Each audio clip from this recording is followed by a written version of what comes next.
Hi, I was on Vanguard Pod last night. This is episode 10 of Red Berets Medicare for All. I'm so new to doing YouTube, still new, probably still going to be new for a while. Let's see, I did 3 massages today at the chiropractic office that I work at. And I wanted to come and give a little very quick update with some takeaways. Let's see. So, listening to pieces um, of the podcast from last night, I think it went really well. I I think I say a lot, and I think I look up and think to try to get my thoughts together. And I think there's a part of me that feels still afraid of really putting my strong opinion out there. Uh, like sort of fear of getting it wrong or uh, you know burning bridges or anything like that. And I think we are well past the point. uh, so if you didn't catch, see, I interrupt myself on my thoughts, and I did that several times during the interview last night with Gavin and Zach from the Vanguard. So, but I was very, very appreciative of appearing on the podcast, and they are very excited to host, to have another live stream more on Whole Washington. So they've reached out to me asking for some other names of people who would be good to speak on all the different facets of Whole Washington's organizing. So I have recommended Jason Call for Congress, and I also gave them Rhonda Walker's name, who is the chair of Our Revolution Washington Bernie-Kratz Coalition, and Courtney Love, who is the vice chair of Our Revolution Washington Bernie-Kratz Coalition, as well as she is also a board member of Whole Washington. And of course, Jen Nye, our Whole Washington Communications Director, who was on the board of Whole Washington, she was able to join the live feed, like watching on YouTube and making some comments, which was really awesome. So, two things that were exciting or really fun takeaways was like Jen's participation and comments. She made a couple of them during the live feed, which I'm usually, most of us probably are at my best when I get into my like authentic self, my excited authentic self. So when she appeared and made a couple of comments, I was just like, Jen, and of course, that kind of also focuses my mind back to Whole Washington. One thing I didn't do that I had said to a couple of you amazing crafters who hopefully will see this, Kentucky Mountain Woman, Kat, who makes the amazing masks.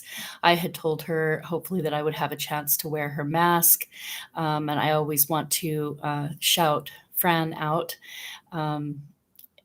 for the berets that she continues to make. And Michelle, I knew I was on like a 25-minute time limit.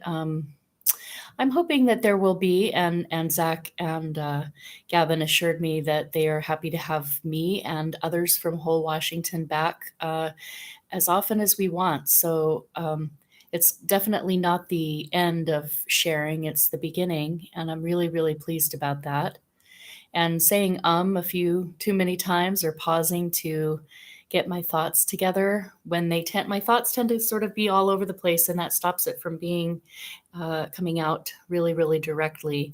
And as you can probably see, I'm better on monologue. I'm better at just being able to kind of speak directly. But I really enjoyed the interaction, and felt like they asked good questions that if I was struggling, with kind of losing my train of thought, they both jumped right in and kind of just, oh yeah, you were saying about this, we were talking about Movement for the People's Party, and so I felt like it was a really good interview. And I think, like I said on Twitter, my biggest takeaway is that I had fun. So, Jen and I always she talked the other night on the whole Washington volunteers meeting about fun. Like she hopes that as new volunteers, look, I took a nap this afternoon because I got home. See, look how I changed subjects just right off the bat like that. Anyway, Jen and I on the volunteer meeting the other night, which we have on Mondays, she just said she wants everybody's immediate welcome and feeling about the organization of Whole Washington and their experience of Whole Washington as new organizers who come into the fold to feel she would like them to feel joyous and empowered and like they can bring whatever their skill sets. She wants them to be able to access the website and just, it's a lot of us don't know what immediately to do. That's the thing with grassroots organizing. We do have some tools, of course. We have some tools and some things that new volunteers can do, but it is something where, I had some thoughts today, like because there's some reaching out that I need to do with current events that I'm organizing, and I have times where I think, we just need somebody else who knows how to do this better than me, um, how maybe I'm not being effective, and these are thoughts that are going through my head, maybe in my outreach I'm not being effective with this person, like when trying to plan this event. Maybe I'm offering too many options, and it would just be better if I was like, this is the time when we're going to do it, and I hope you can join us, but I'm not a communications director. And here's the thing in the political revolution is that all of the people who find themselves as organizers were not organizers before. And we don't have all of the skill sets. We make hopefully a complete whole because we are willing to be here. We're willing to be here and be present. We're willing to be here and get it a little bit wrong or say, or just, come forward and say, yeah, I say, and I don't know how to answer the question of Vermont and exactly how they went about it. And that was, by the way, no big problem, right? They didn't say, like, they made a really funny joke that at the end or at one point when I said, imagine me being a holistic healthcare practitioner and then looking closely, like I knew some chiropractic was covered. I knew that piece. But then when I was examining the website, wholewashington.org, and, details about the bill and just trying to like say to myself, okay, I need to be learning all of these much more in depth to where I can speak them. Anyway, I look and see that it says acupuncture, and I still need to look at the 600 pages of the bill because I would now like to know exactly how much, because it's, so basically it says that chiropractic and massage and acupuncture and some other holistic modalities. So, yeah, so I admitted on the podcast, like, I didn't even know that all of this was covered, and I'm a holistic healthcare practitioner. It helps if you actually read, if you get on the website and read it, especially if you're a board member, so I was kind of, having a little bit of a little bit of humor, and then I can't remember which one said to me, yeah, we're not here to, yeah, we're here to ding you, or we're here to like, beat you up or whatever. You didn't read the 6,000 page bill. Damn, I guess people don't deserve healthcare, so that was funny. And yeah. Anyway, so there's something interesting going. I don't know what I think about all this. I don't know about astrology and all that, but I will say there seems to always be something with like when people say it's Mercury retrograde, and then I think to myself, yeah, it could always be that every moment is a good time to think, oh, that's what's going on, because there's always, but I don't know, but it does feel like things just feel a little bit off, and I don't know. I don't know, but my favorite moment was kind of after getting off of the live stream, after realizing, okay, this is like a door opening. They want to have us back, and they want to get this information out there. So I did well enough, got some of the information out. And then as they invite other people, there will be other perspectives and information that I felt proud of, the information that I did share. I think I got a lot of good stuff out about one pair, why people should support Whole Washington, why people should join the wholewashington.org community. I managed to mention Power to Heal, that we're going to put on for Black History Month. We've done live showings, free live showings of that. And so if you're on wholewashington.org and receiving the things, you will have seen they actually showed it Friday night, last night when I was on the interview. So,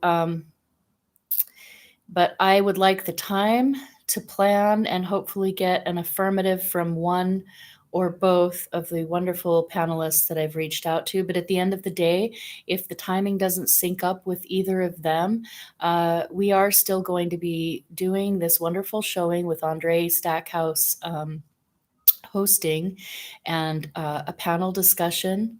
And the film itself is right around 60 minutes. So I do want to try to plan and keep to time and plan it with Andre. I'm thinking that, he'll be introducing Whole Washington, telling people what is our organization. And then he'll introduce, if we're able to get, if we're able to, hope that both of the guests that I've reached out to are able to join us, then they would each share their perspectives on why we need to continue fighting for Medicare for all.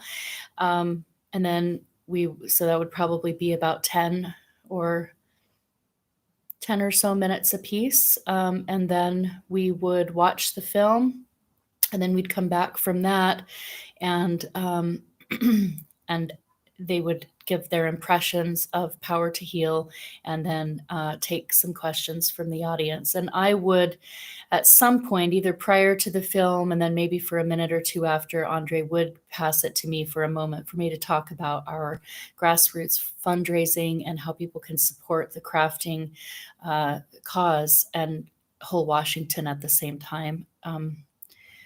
Yeah, it's really important. I do feel that if people knew about this, like they both said that they wanted to order a red beret now. So I did finally get the berets mailed off to Dr. Dooley. I have a new sewing machine.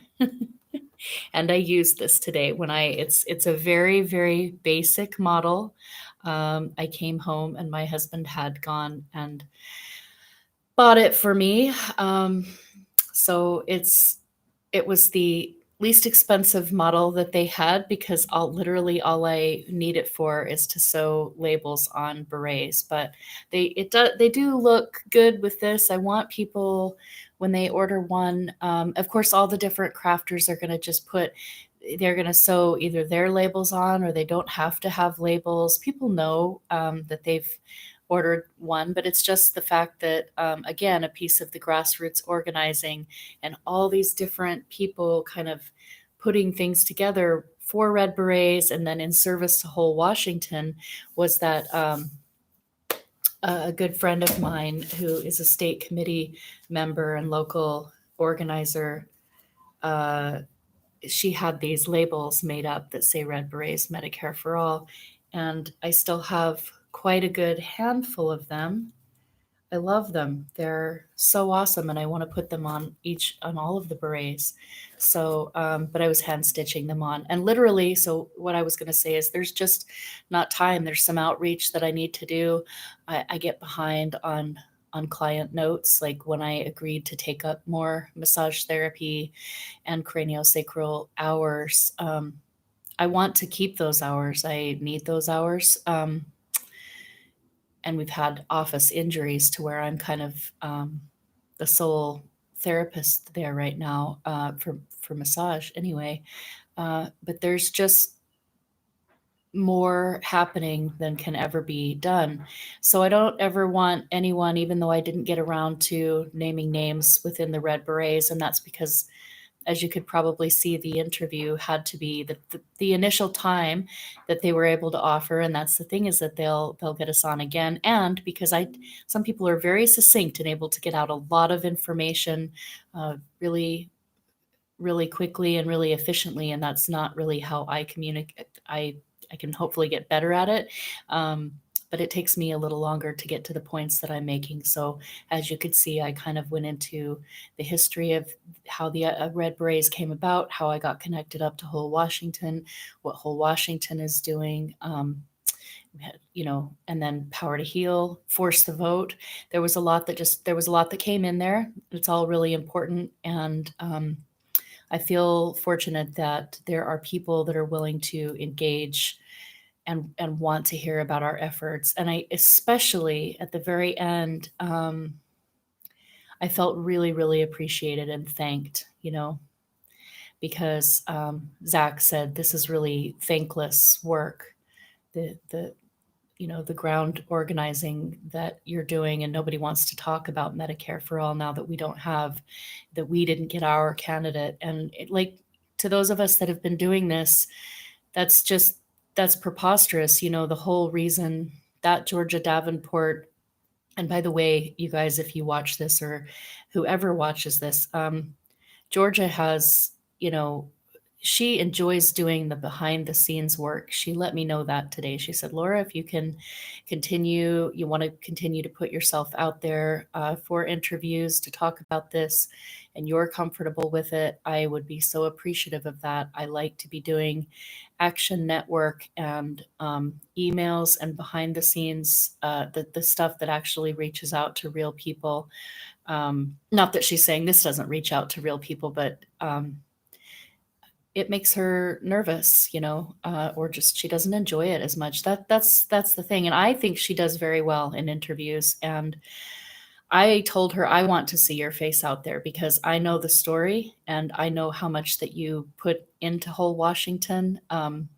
She basically, after Bernie wasn't going to get the nomination in 2016, when that became really clear, she began researching and reaching out to a couple of other people saying, what are we going to do? And so she started figuring out how to do an initiative and how to set up a nonprofit. She had help with some of those things, and they figured it out and they did it. And that's because they weren't going to just sit around just because we didn't get Bernie Sanders in 2016.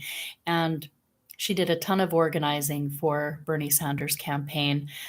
She's done an incredible amount of work to raise awareness for National Improved Medicare for All. It's like I want to see her face out there, and I think she does really, really amazing at interviews.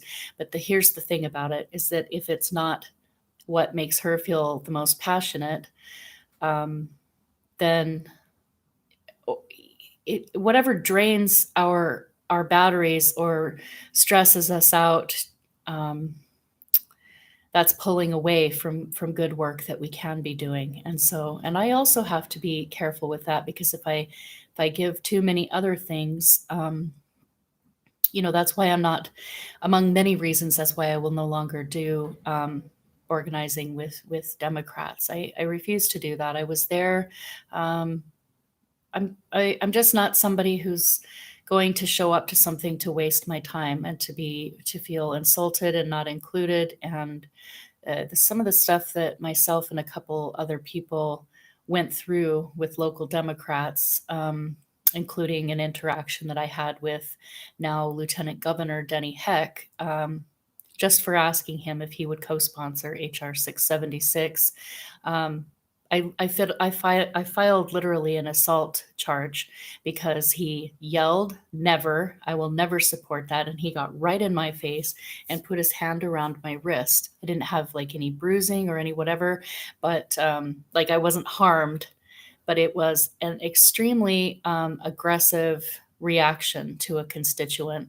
And I don't care if he felt cornered, because we were trying to get one last question out of him as he was trying to, escape the building in time. And I know he got so defensive because I brought up that I was a veteran for peace, that my sister lives in Canada and her life has been saved twice. And when he said I will never support that legislation, I do not support it. I told him, I said, then what is your plan? That's not good enough, and he got, you know, really aggressive and right up in my face. And it was an intimidation tactic because people like him don't think that they should have to answer to constituents. They don't think they should have to answer to people who are asking him to save the lives of his constituents. And then when myself and Courtney Love and another organizer, they were both with me, we went to that event together. And then when we took it, after leaving that situation and then talking to a few people and telling them what happened, it had shaken all of us up, including myself. I wasn't really in the moment of really realizing, like Courtney Love both of them had said, take your hand off her. I didn't kind of process any of that because he was right, like literally like this many, just right up in my face. And we were very much in the eye contact. And I was trying to get out on the verbal stream what I was saying, so I hadn't noticed how much into my own personal space and that he had actually taken a hold of my wrist or forearm. And then when we took that to Pierce County Democrats to move that they revoke their endorsement of him, this has been several years back. We were smeared as being like that we were trying to do a character assassination on him, that because we had supported his primary challenger at that time, it was Tamborine Borelli. And that's the thing that the Democrats do. If it would have been that I came to that meeting saying that I had gone to ask a Republican member of Congress, and then I would have told the story exactly as it happened, but it was about a Republican, that would have been all over the news would have picked it up, and people would have cared that I had such a horrible invasive experience when just asking for representation. But because it was a Democrat, plenty of the women in there just were sighing and shaking their head and being almost booing, not quite, but it was very uncomfortable. And so, whenever people say like, you haven't done enough for the Democrats, or just anything, I'm here to tell people, in general, it's an awful experience. My experience has been almost nothing but awful at the local level. The best case scenario, there was another contentious experience where I didn't raise my voice, but like where I told like the chair, she wasn't the chair of Pierce County Democrats at the time, but there was, we were trying to get the Pierce County Democrats to endorse Sarah Smith instead of Adam Smith. And of course, the balance was off just enough that they went ahead and endorsed the incumbent. And I told that person directly, she's like, calm down, we're going to disagree on some issues. And I said, yes, we are going to disagree. It's absolutely reprehensible and repugnant that this organization protects and supports somebody who continues to line the pockets of the military-industrial complex instead of giving a primary challenger, a progressive challenger who is for Medicare for all, yada, yada, yada, yada, yada, And it was just my experience that anytime I would really bring whole Washington and ask for actions, it wasn't worth my time. The payoff that was back, I wouldn't get people sort of like raising, like shooting their hands up in the air saying, yay, whole Washington. It was more like, oh yeah, you can have some time during good of the order and then everybody can do the obligatory thing and like clap or say whatever, but I never got sort of a response that was like, I can't wait to help you with this. This is amazing. We have a universal healthcare bill, fully funded bill, and or a ballot initiative. How many petitions can I take? I'll tell you what, I'm busy, but I know I can get 20 signatures. I'm giving a for example. I didn't hear any of that. It was like pulling teeth all the time at the Democrats. So, I feel like last night on the interview when I was asked about do I support a People's Party, I feel like I didn't just say. Sometimes I just want to come out and be a little bit more direct and say, hell yes, I support People's Party. I absolutely support People's Party. I think I made it pretty clear that I do. It's just there's other stuff that I want to say, and it comes out as this kind of circuitous thing, which might almost come across a little bit as evasive or not sure.